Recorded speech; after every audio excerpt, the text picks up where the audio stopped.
Hello and welcome to another episode of Meta PsycKicks. My name is Liv, and this is the podcast where we talk about all things spiritual, metaphysical, paranormal, and in between. Today we have volume 30 of Listeners' Stories. I think that's appropriately fitting for today's listener stories. They're a little bit spooky. We got some past lives, we got some hauntings, we have some sleep paralysis, just the normal paranormal, if you will. Excuse my voice. Last week I recorded Sunday's podcast and then all of a sudden I got really sick. Everyone in my household got the flu that's been going around. So I just have like Phoebe smelly cat voice, if you will, from Friends. Maybe it's not as bad as it sounds to me, but just in case. If you guys are new to the podcast, welcome. I'm a psychic medium. I know that sounds kind of weird, which it is, but as I've been doing this professionally longer, it doesn't sound as weird anymore. So, other podcasts have listener stories. This podcast also has listener stories, although with the twist of me being a psychic medium, I will give the best insight or rationale that I have based on my professional background in addition to telling you the listener stories. So I'm going to help try and shed some light on the darkness of each story, if you will. Oh, it's so corny. I love it. All right. I'm going to give a little life update since I haven't done that in a while. This one is a little more like professionally tailored, if you will. I mean, not like tailored, but it has to do with more of like my professional life as, doing readings as a medium. So if you don't want to listen to silly stories about my job, then you can just go on down to the show notes below or in the description below if you're listening on the Meta PsycKicks Extras YouTube channel and click past this in the timestamp. Otherwise, feel free to listen. So I have been getting a lot of pet psychic readings because a lovely woman by the name of Larran, whom I gave a reading to in 2021, made a TikTok about her pet psychic reading that I had with her and her lovely cat Bootsy. And it's been absolutely fabulous having more pet psychic readings. I love doing medium readings, but it is also fun to do pet psychic readings, not only because I get to meet all of you fabulous and lovely listeners and watchers of the YouTube channel, but also your animals. Selfishly, I adore getting to see all of your creatures on the other side of the Zoom camera. It makes me really excited. Especially cats who are just always doing cat things, like putting their butts right in the middle of your your cameras on your computer or your phone. It's pretty good. Anyways, this is one of the stories I wanted to share with you guys because it made me really happy. So you all have really good questions when you make a reading with me when it comes to your animals. It's fabulous.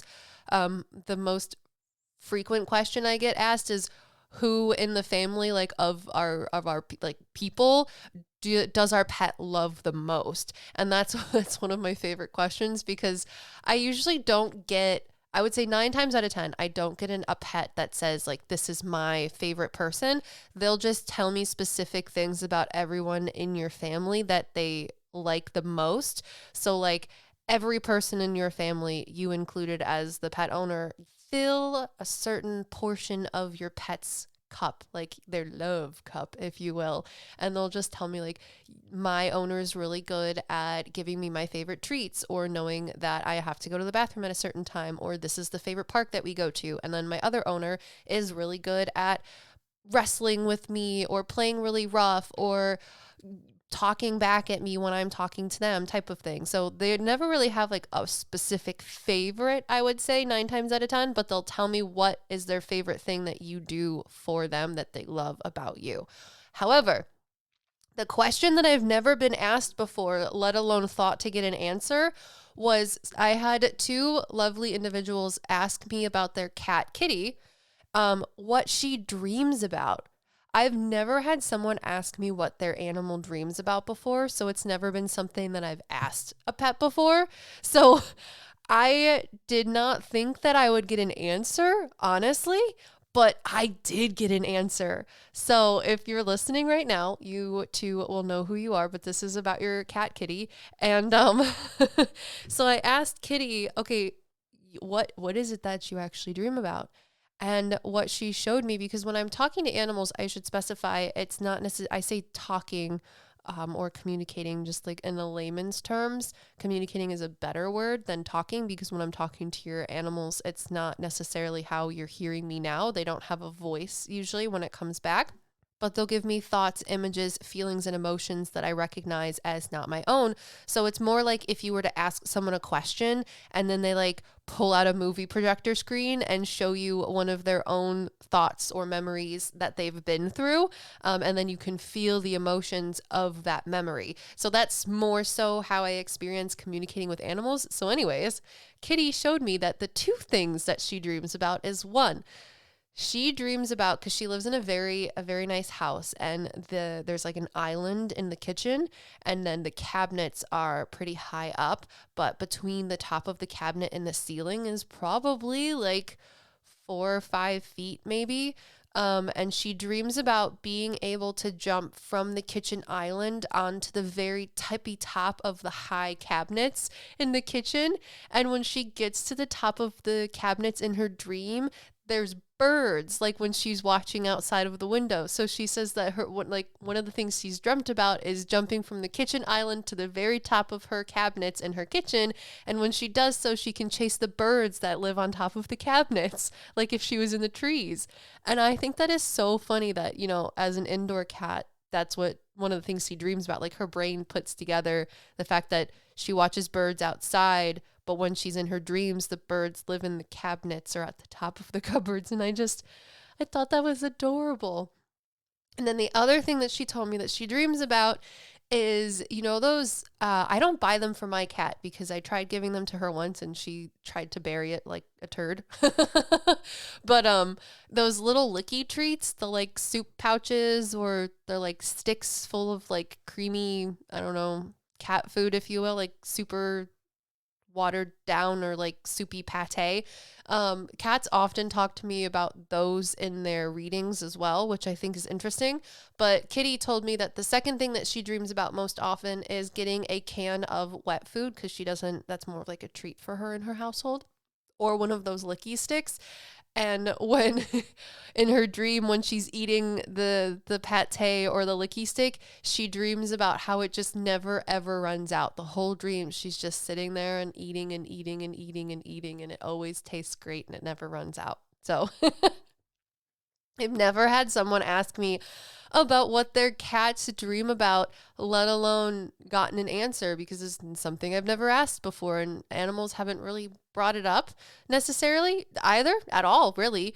And I just thought it was really cool to learn about what a cat dreams about, and I wanted to share that all with you because it made me really happy. So anyways, that's just my life update. It makes me happy to learn about what a cat dreams about. And that's it. Let's get into today's listeners' stories. All right. So our first story was sent in by a lovely person by the name of Doralee. And the title of Doralee's story is Past Life Stories, Fleeing Wars in Every Past Life. Doralee says, "Hey Liv, on a recent listener stories, you asked for people to submit their stories regarding past lives to do an episode on it. So here's mine. I know dreams are dreams, but keep reading for my verification. I've always had incredibly vivid and detailed dreams ever since I was young, but this one dream was a bit different. Often in my dreams, I can feel the temperature in the air, read, write, run, listen, basically everything I can do in real life, I experience in my dreams too. So in this one dream I had, it was the 17 to 1800s Russia. I was in the square with friends just chatting away in Russian. My only credential to verify that is that I learned Russian back in high school and was able to speak it super well, although I've now forgotten most of it. The language was always something I found interesting. So anyways, the women, myself included, were all wearing those long white dresses down to our ankles, and men, well, I don't remember all too well. The square was a giant gathering of people near a bay of water. There were some steps, but it was mostly flat. As I was taking in my surroundings, I looked to my right, and there was a port and a fleet of warships could be seen far off on the horizon. They had thrown one cannonball into the sky, and everyone started fleeing a few seconds after it sounded through the air. I just looked into the sky and remember being able to process that a war had begun. Then I started running, and my dreams blinked, and suddenly I'm in my cottage or a cabin home. I remember seeing a crate of bread in the kitchen, some white rags everywhere on a makeshift counter, and my bed in the far corner. I grabbed what I could and I fled. My home was at the edge of a forest, so I ran away from my home and into the forest, looking back to see if any more cannons had been shot into the sky. My dream blinks again, and I'm suddenly walking the cobblestone streets of I'm not entirely sure where. If you've ever seen Sherlock Holmes, it looks kind of like that. Lanterns hung along the street, red brick buildings about 4 to 5 stories tall. At this point, I'm conscious of all the thoughts I'm having. I remember thinking to myself, oh, I'm finally home, as I looked into the very top floor of a window overlooking the streets. I blink again, and suddenly I'm in this apartment with a man that I recognize as my significant other. I remember being comfortable around him, and it felt nice. I laid down to go to sleep in the dream, and I woke up in real life. Now I go to work the next morning, and your podcast shows up on my phone. I took a break from podcasts for a few months, so I think it's strange that Spotify suddenly recommended an episode from your show. The episode that pops up is about past lives, and everything you said in the podcast started freaking me out, as I was relating to all of it. You promoted your email medium readings at the end, so I decided to get one after thinking about it for a couple of days, as I had to process all the coincidences that were happening. In the podcast, you mentioned that if there's any language or cultures you're interested in, there's a good chance we had a past life in that country, etc. In my email reading to you, I asked about the many paranormal experiences I had been going through in my day-to-day life, so I was mostly curious about that while also throwing in a question about past lives. I wrote that I'm super interested in Korean culture and food and the language. I'm learning the language because the second I heard a Korean person talk, I had this necessity to learn it, and I've actually stood by it. I've been learning for 2 years now and even visited Korea last year, in which I truly felt like I belonged there. While I was waiting for a response to my email reading from you, I had another dream about fleeing a war, but this time I was in South Korea and with my present-day family. These dreams were a week apart, and similarly, there was a missile that landed in the water nearby in my dream, and I just started to run with everyone else. I didn't think too much of this dream until the day I got your email reading back. I was mainly interested in getting a response back about the paranormal experiences I was having, but you responded to my past life question that I really didn't expect anything of. I was totally expecting you to just say it was an interest of mine and not relate it to a past life in any form. However, you wrote that in a past life, I was a Korean man who fled before the Korean War started, and after the war was over, I kept trying to return to Korea, but was never able to. I was in shock. I haven't had any more dreams about fleeing war since, nor have I had any dreams about the war before these recent instances. With this validation, I think I probably had a past life as a Russian woman as well. However, I don't really need to know this time if I really did or not. I will be visiting Korea again this year, this time with my siblings that couldn't come last time, and with the knowledge that I probably have existing family from a past life still living there today, as the Korean War wasn't too long ago. Cool, but freaky. Thanks, Doralee.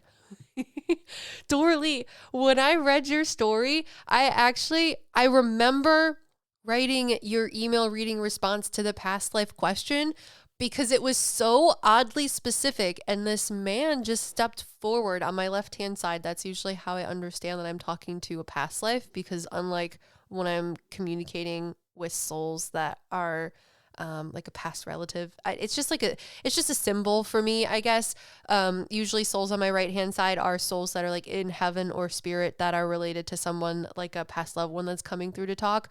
However, when they're related to you and they're like your past life or an ancestor, they'll come over on my left hand side. So it's just it's a directional sort of symbolism in my own mediumship. So maybe if that happens to you, you could use that as well. But anyways, just a little anecdotal thing there. I just remember he came forward so simply and gave me that information. I was like, that's really weird because, sometimes, like you mentioned in the podcast, we will have inklings to things that we like. And then therefore, because things that we like in this life are related to stuff in our past life. I've also talked to people though that have, I've done past life readings before specifically, which hopefully I'll be able to offer again soon in the future. But like in-person past life readings, not just a little question in an email reading. But I remember doing past life readings before, and I would ask someone like, do you have an association to this or that? because it would be pertaining to the past life soul that was stepping forward. And my client would tell me like, no, not at all. So it can relate to things that are in your life right now. Like if you have an affinity for like old books or speaking Korean or Russian, or going to a certain part of the world, that can be linked to your past life. But then other times it really couldn't be either. It's a kind of a toss of a coin. So I remember responding to your email reading and thinking, this is so specifically odd, but the fact that you sent in this listener story is crazy to me. So thank you very much, Doralee, for giving me that validation. I appreciate it. It's really nice reading it from your point of view, how it was received, because I remember being a little like unenthused writing it, because it just seemed so, your past life was just very face value for everything. Kind of like Switzerland, like he went through a lot of things, but he didn't talk about it in a very like emotional way, if you will. It was just like, these are the facts and this is my life, here you go. So it felt a little removed, if you will. So for you to have all of these feelings about it now in this life and to relay that to me, just, it makes me happy. So thank you very much for sending in your story, Doralee, and I wish you many safe travels with your family as you explore Korea. All right, our second story today is sent in by Brooke. Thank you, Brooke, for your story. Brooke's title of her story is The Spooky Ghosts in Japan and a Ghost Cat. Oh, I forgot that it said ghost cat when I was reading your story. Okay, sorry, continuing. Brooke says, "Hi, I've been listening and watching your videos since moving to Japan 3 years ago, and it has really made me open my mind up to what possibly could be occurring in my life. Over the years, I have had a lot of weird but realistic dreams, which I now think could be past lives. Since being in Japan, I feel like I have had more weird experiences with dreams, sleep paralysis, and seeing things that look like they're in the back of my eyes, which is weird to try and describe, but there it is. One weird dream I had was with a woman who was asking me to find her body and pointed to a knotted tree in what looked like a wetland field where search boats were passing through, but the search boats kept missing it. I told her I could not help, and the dream ended. I first started noticing what looked like a little black shadow run around my apartment, and my dog would also seem to notice it as well. One night, as I was laying in bed, still aware of what was going on, I felt as if a cat had jumped on the bed, only I could hear a growl coming from it, which immediately made me panic. I could not move from my position and felt as if the bed was moving, following an animal crawling towards my chest. The growling kept happening, and I was finally able to shoot up and look around for any type of animal. Of course, there was none. I have also had a moment of opening my eyes and seeing what looked like a glittery smoke in the shape of a man walking in my room. The shape actually turned its head and looked at me as I moved to get a better look before it disappeared. I often hear breathing in my ear as well on occasion, and my dog stares at my bathroom counter as if something is sitting on it. I will see things out of the corner of my eye that looks like a face peeking at me around a door, or occasional shadows of other things. None of this has happened before I moved to Japan, so I'm not sure if it is me becoming more spiritually awakened or if I just have some type of portal in my house. I'm planning to book a reading soon once I do another big move, but until then, I wanted to share my weird stories in my time in Japan. I've also collected some antiques from around the country and hopefully have not brought any grudge ghosts home with me, because no thank you. I've already decided if anything starts to meow at me, it will be kicked with no hesitation." Brooke S. Brooke, let me just tell you that when I read, I often hear breathing in my ear, as well as on occasion my dog stares in my bathroom counter as if something was sitting on it.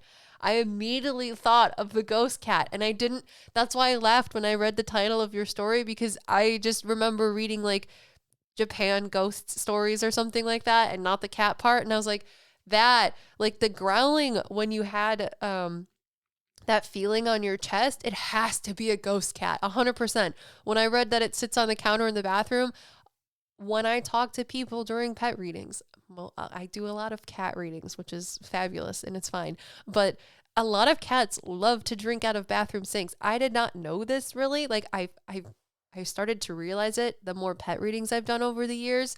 But now I have Gatsby, my grandmother's cat, and he just like drinks out of sinks too. So the fact that your dog and you feel like someone's sitting on your sink and staring at you, it has to be a ghost cat, right? It has to be, because all they want you to do is turn on the faucet so they can like sit there and lick the water out of the faucet. Or I have a really cute picture of Sniffles when I used to live in my old apartment with my husband, curled up in the kitchen or the bathroom sink. So and at my dad's house, when I used to live at my dad's house, no, my goodness, 20-year-old Olivia, Sniffles also like to sit in the sink. So you have to have a ghost cat in your house. And I'm sure that's also maybe why it was growling when you were on the bed. I don't think, like, I do think that the weird growling on your chest in your story, Brooke, is the cat. It has to be a ghost cat. I feel like it's annoyed that you have a dog in the house and also just that you're there. I feel like an old woman might have lived in your house with the cat, and the cat's just, persnickety. They're a cat doing cat things. So I don't think it's like any scary, low vibrational entity, skittery thing, if you will. I do think that you're just haunted by a cat. Although you said that you think that maybe you're having like a spiritual awakening too, Brooke. I'm sure that is happening. I just think that life in and of itself is one giant spiritual awakening after another, or you just get caught in like a groundhog's day of trying to learn a lesson until you move past the next one. So if you keep progressing, then you're just going to continually like expand your consciousness, if you will, if you want to get all like spiritual about it. But you said that you never had these experiences really until you moved to Japan. Listen, if you're from the States, I just assume immediately if you're living overseas, everything has to be more haunted. I've never traveled overseas, but I'm sure if I did, it would be a wild experience. A wild experience. The farthest I've ever gone is Canada. Hello, Canadians. I love you. I've had a lot of readings with Canadians too. And you guys are all so sweet. Anyways, so like Japan is way older than the United States. I just assume people have asked me like, haven't you seen what is it? Like ghost dinosaurs and like prehistoric people? I've only done a reading for a woman once who in a past life was like a Neanderthal, but I've never really talked to dinosaurs per se, except for no, I had a reading with a woman who I think one of her past lives was as a big bug that got stuck in amber or something like that. That was a really interesting past life reading too. But I like the moral of the story that I'm trying to get through is that those parts of history don't necessarily have a reason to be paranormally present in the same way as like humans are, if you will. Humans are egotistical. We talk about ego a lot in this podcast, so it makes sense that humans present more so in this time and place that are closer to, the now than anything else, because, spirit is here to teach us not necessarily what we want to know, but what we need to know. So if you want to see like cavemen and stuff, you might not see cavemen and things, but if you need to, then it'll be important. We got to talk to archaeologists that maybe like, I know there are archaeologists out there that are mediums. That would absolutely like boggle my mind. Anyways, I think the reason you're experiencing all of these things, Brooke, since I'm getting off topic in a small ADHD rant, is you live in Japan. Japan is old. And I think you have psychic abilities like most people do, and you're perceiving the energy that is very, very old around you. Also, if you be picking up antiques around that place, you have to be, well, I don't think all antiques are haunted, but I do think that energy is within objects, and the older the objects are, the more metaphysical energy can become associated with them.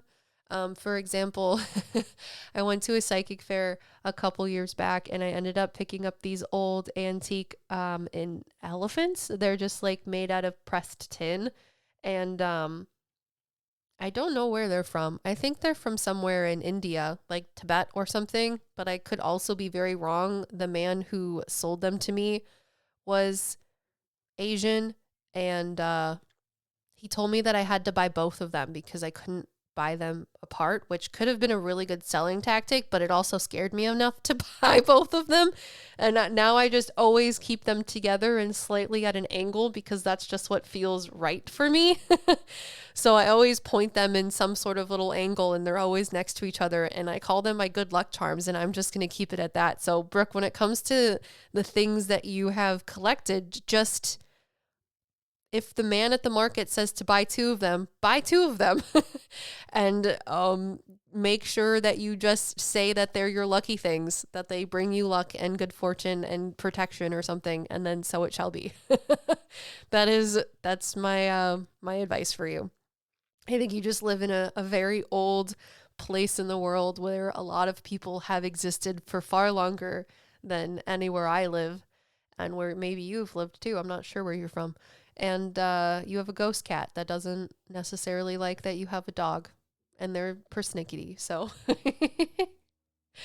I think that's crazy. Oh, I'm missing a giant part. The woman that you dreamt of, Brooke. You can't just say that you had a dream of a woman and she's like, "Hey, my body's over by that tree. Can you tell those people that are searching for me that's where I am?" And then you're just like, "No, I can't help you." You can't just leave it like that. Did you ever actually try to figure out what was going on? Did you have this dream when you were in Japan? I assume you did because you said it happened. These stories happened after you moved there for 3 years. But okay, let me go back. When I was a child and souls used to talk to me and I didn't think that I could talk to them back, or they would just stare at me menacingly. No, they weren't menacing. It just seemed really weird for me because as a child, I didn't see their faces. But I used to tell them I can't help you. Maybe you can go talk to my mom because my mom's a medium.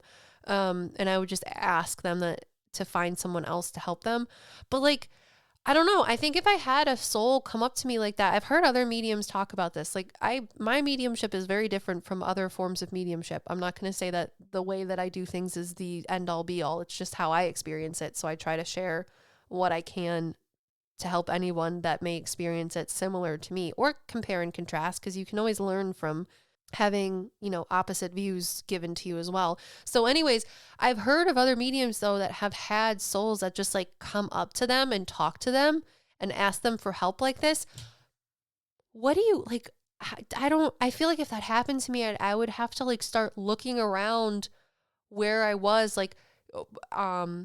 news stories and stuff online. Is this actually something that's happening? Because I don't know. We talk about the one story that my mom was able to help a police officer with, but they couldn't actually I don't actually know what happened to the case. I just know that the police officer that my mom talked to for the murder case that she had a soul come and tell her all of the facts to. I know that there was semantical problems with the fact that the information came from a medium. That's the only thing I was really able to gather. And then my mom doesn't know anything else, but you just left it there. I feel like there's, Brooke, if you listen to this and you know anything else, did you research something? Did you find out that there actually was someone missing and then they couldn't find her? Or, I don't know, maybe it's very different in Japan. Here, there's people usually tell you oh, there's a search party for someone. They're looking into these details, but maybe it's not like that in Japan. But anyways, if you have more information on that, did you ever see something in the news that they ended up finding the woman and you have validation that woman came to you? Because that would be absolutely crazy. I don't know. If that happened to me, I would probably be very consumed in trying to figure out if it was real or how I could help that person, if it's even plausible, Anyways, just leaving it there with that was was quite a move, Brooke. Thank you so much for sending in your story. Good luck in Japan. And maybe we'll meet soon. We'll see. All right. Moving on to our next story. Our next story was sent in by, I want to say Lorran or Larran. I want to say Larran V. And the title of Larran V's story is Chat GPT helped me translate this story. All right, Lorran says, I want to begin this story by saying that I'm not particularly sensitive despite trying to listen to my intuition and be open to things. I mostly feel disconnected, especially when it comes to tarot readings. Bro, Same. Hence, the last two podcasts montage was trying to get me more, just acquainted with tarot, if you will. Anyways, Lorran continues, I know Liv believes that not everyone can be a medium, but I've had a few experiences myself, and those are the stories I want to share today. Sometimes, as I'm falling asleep, I can feel strange sensations all over my body, and they seem to intensify when I'm at my mother's house. These sensations can range from feeling overwhelmed with love to experiencing a heavy pressure on my entire body. However, the most intense sensations occur when I feel as though a portal is opening above me, attempting to pull me in. The first time it happened, I was terrified and immediately sat up. I didn't know what to make of it. The best way I can describe it is like being caught in the middle of a hurricane with the sound of wind swirling all around me. It felt as if a tornado was waiting for me to let go and carry me away to somewhere.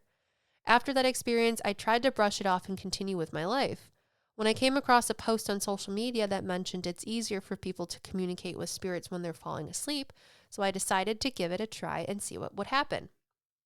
Since I don't have anyone in my life who has passed away, I chose to reach out to my deceased grandmother, whom I've never had the chance to meet. I waited for the right moment to come. A few weeks later, while sleeping in my room, I found myself in the state of being half asleep and half awake. I called upon my grandmother and simply waited. It didn't take long for me to feel the portal opening again, accompanied by the familiar sensation of something trying to pull me in. This time, instead of resisting, I let myself go. Once I felt like I had passed through the portal, I could hear her voice, crystal clear. She spoke in a way that matched everything I had heard about her. I asked her questions, and she provided answers. However, I had to concentrate hard to pay attention to her words since I could only hear her through one ear. At the same time, I tried my best not to wake up. I could feel the weight of my body on the bed, the cool air from the fan on my face, and the touch of the mattress beneath me. But I focused solely on her voice, trying to ignore everything else.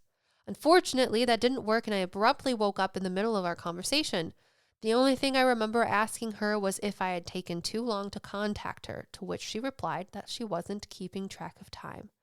Having these experiences is challenging because the reality we live in feels dense and it pushes us to doubt ourselves. It makes us question whether we've experienced is even true. Nevertheless, these experiences have become more frequent for me. Whenever I find myself in that half-asleep state, I call upon my spirit guides and feel the same portal opening.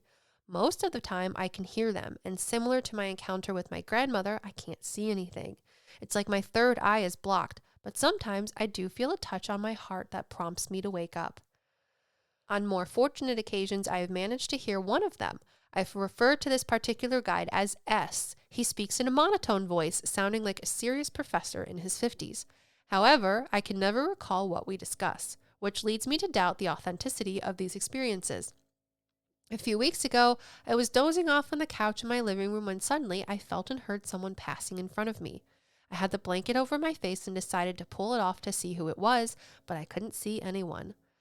I've heard that encounters like this are not uncommon, often attributed to interactions with spirit guides. It got me wondering if it could have been one of them. Anyways, thanks for taking the time to read my story. By the way, I'm a big fan of your podcast. Larran V. And I think Larran said from Brazil. Hello from Brazil, and thank you for your story. All right, let's talk about this. All right, Lorran.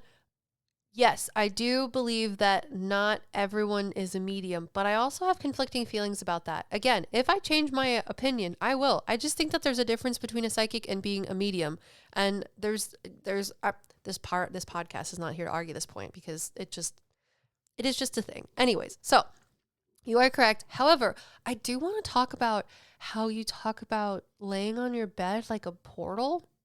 One, you could be a trance medium because it seems like the only way you were able to contact your spirit guides really was if you were like in an actual like meditative trance, which is super freaking cool. Not something that I really understand or know how to do personally. However, I do want to share my experience though, with like this feeling of like a portal opening, right? Okay, cool. Let's go for it. So I want to say it was a couple months back, and I didn't want to talk about it because I didn't necessarily know how to, I don't know, I didn't know what to think about it. But I was reading this book called Living in the Light by Shakti Gawain. And I haven't read it in a while because I went out of town for a little bit and brought it with me and then forgot about it. And I actually should begin reading that book again. But in the book, at the end of the chapters, they give you like little meditative things to try and practice. And I've been trying to embrace spirituality a little bit more personally because I'm a medium, but I try to do spiritual things, but not necessarily maybe in the same way as a lot of other people might, like on the internet where it's more like sensationalized or commercialized.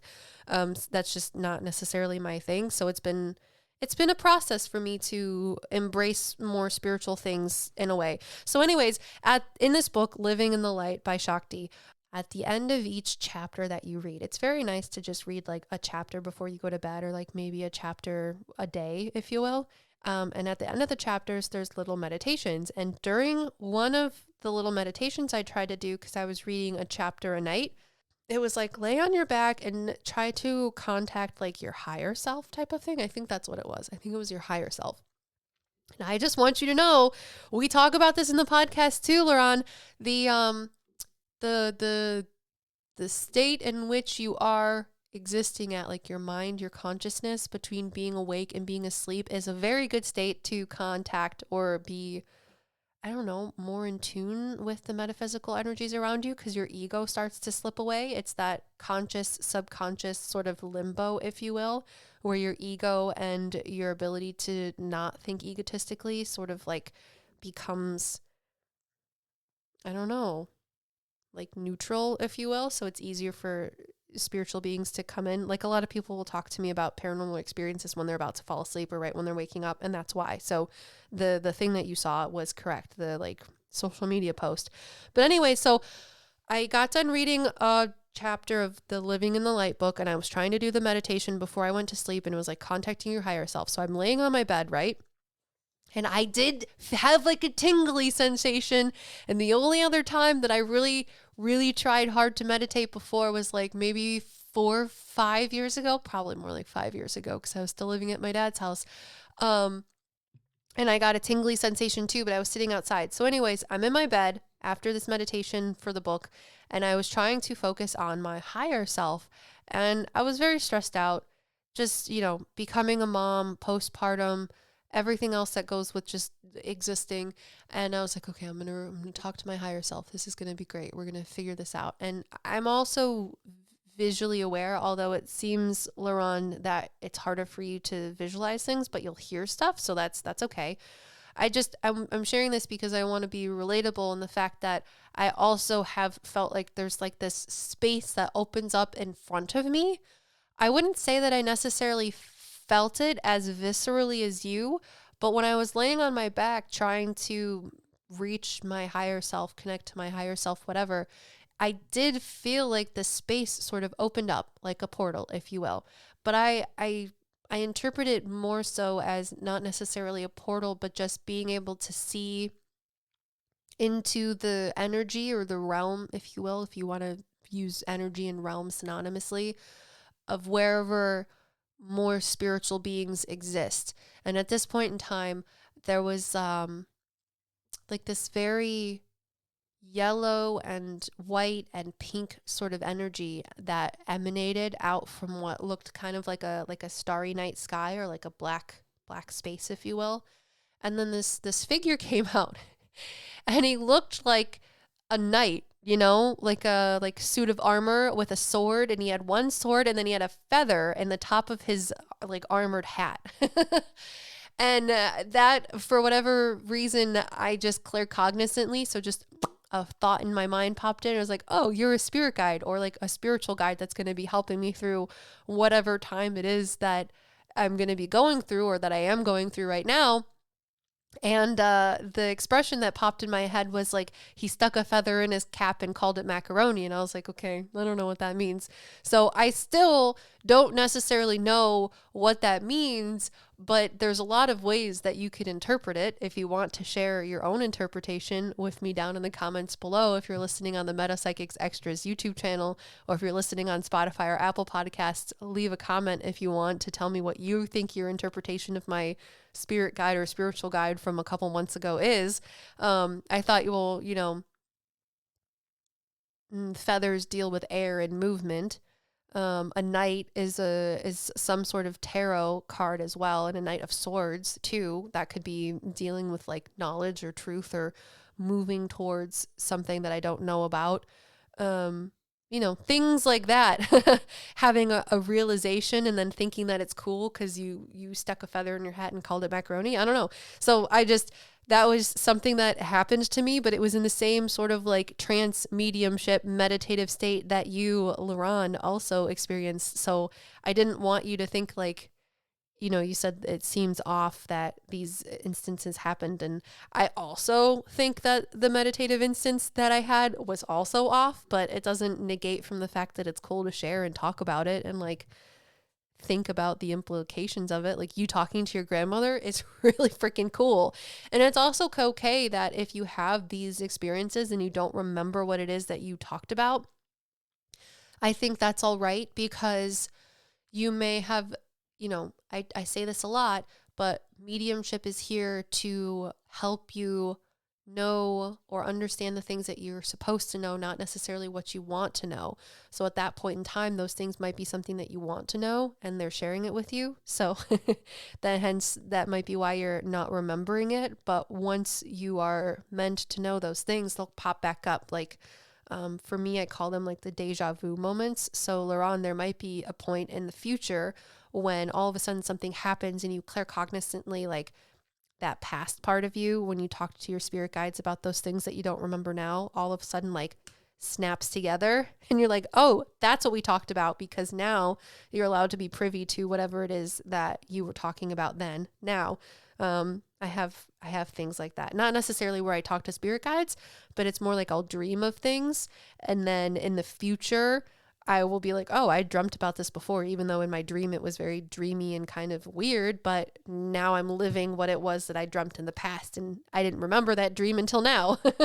So maybe, Lorran, that will be what happens to you, but nonetheless, I love you for sharing your experience. I appreciate it, and it is very, very interesting to see how you are coming into your own spiritual things. Thanks for sharing.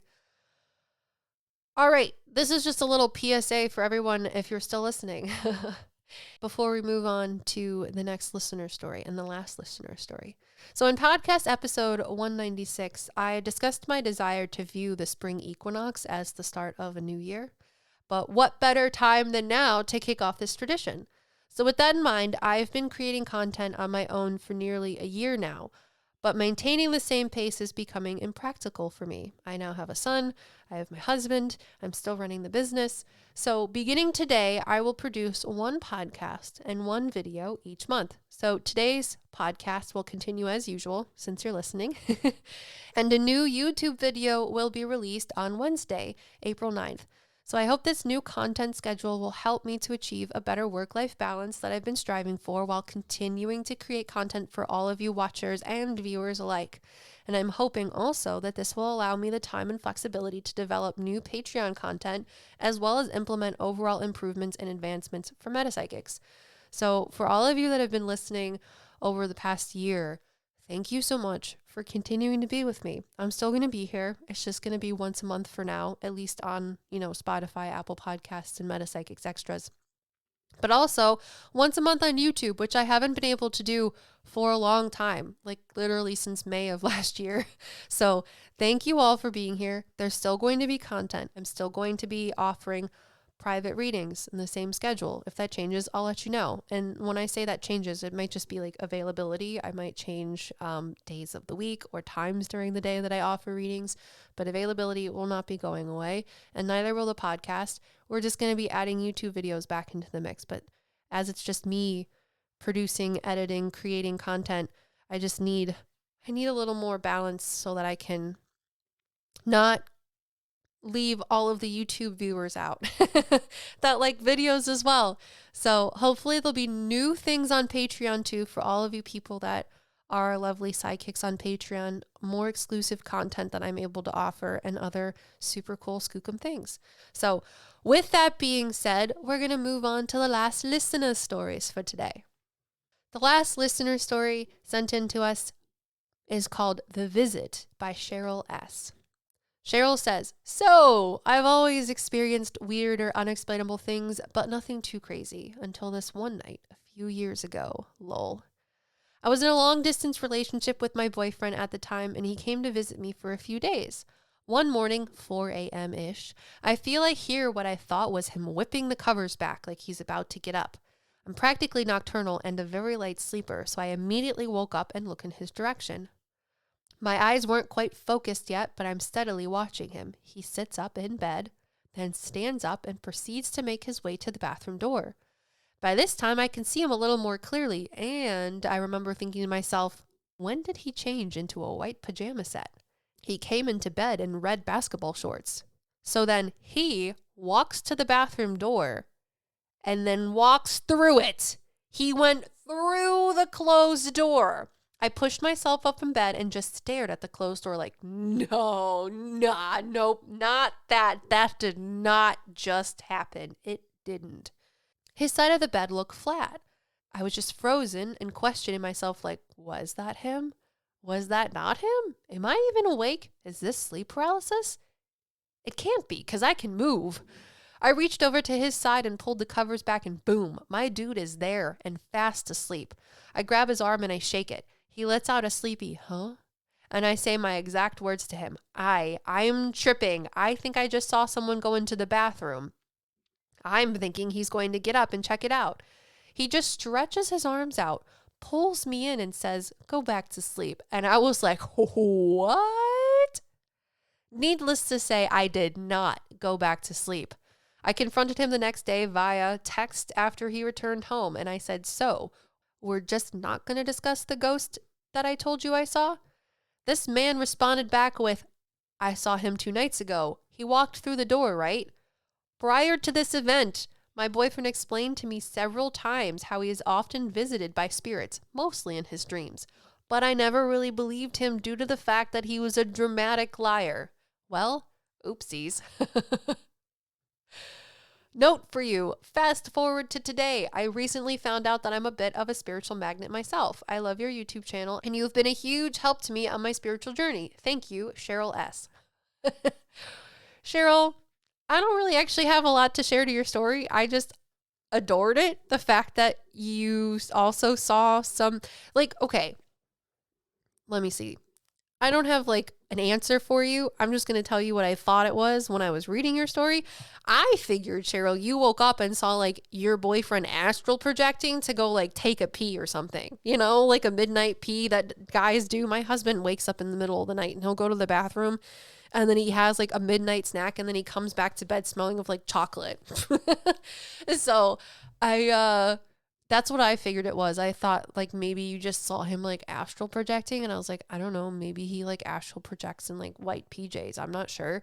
But then when you said that he says that he sees or is visited by people in his dreams that are like souls or spirits, that got me. So I don't really have an explanation for you.